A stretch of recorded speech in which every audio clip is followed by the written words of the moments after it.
week after week, year after year, they're being taught how to think, how to see the world around them, how to interpret what is good and what is evil.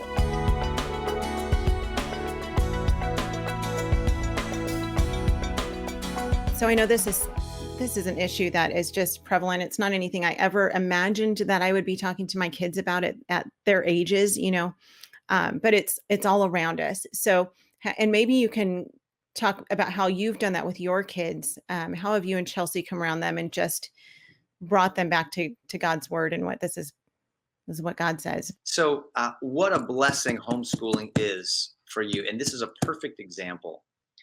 Can you imagine, the way a child's view on marriage or any other subject is formed is day after day, week after week, year after year, they're being taught how to think, how to see the world around them, how to interpret what is good and what is evil. And if your kids are with you in your home, you have the opportunity to disciple them, the opportunity to build a worldview, the way they view the world around them, the way they view their neighbors, the way that they view marriage, the way that they view family, politics, faith, everything else. So first of all, well done with homeschooling your kids or considering homeschooling your kids. I think you should. It's a great idea. And as far as it being difficult to talk to your kids about God's design for anything, we've made our bed in our culture, and now we're lying in it. We have the opportunity as believers to teach our children God's ways, which are always the best ways. They always lead to blessing. They always lead to protection. And I would just start at the beginning. If you're talking about marriage, or if you're talking about family, or talking about any subject, civil government, whatever, just go to the scriptures and say, so this is how God made the world and how he makes it to work best. And I would just walk them through the story in Genesis of Adam and Eve and how that works and what Jesus taught on the subject, whatever that subject is, marriage or family or whatever, and say, God gives us these ways because they lead to the most blessing and the most protection. And when we break God's laws, actually, we don't break God's laws. God's laws break us. When we choose to sin, we choose to suffer. When God says don't do something, he's saying don't hurt yourself. The path of obedience is the path to blessing. And you have an advantage over the culture, and that is you have time with your kids, especially if you're homeschooling them.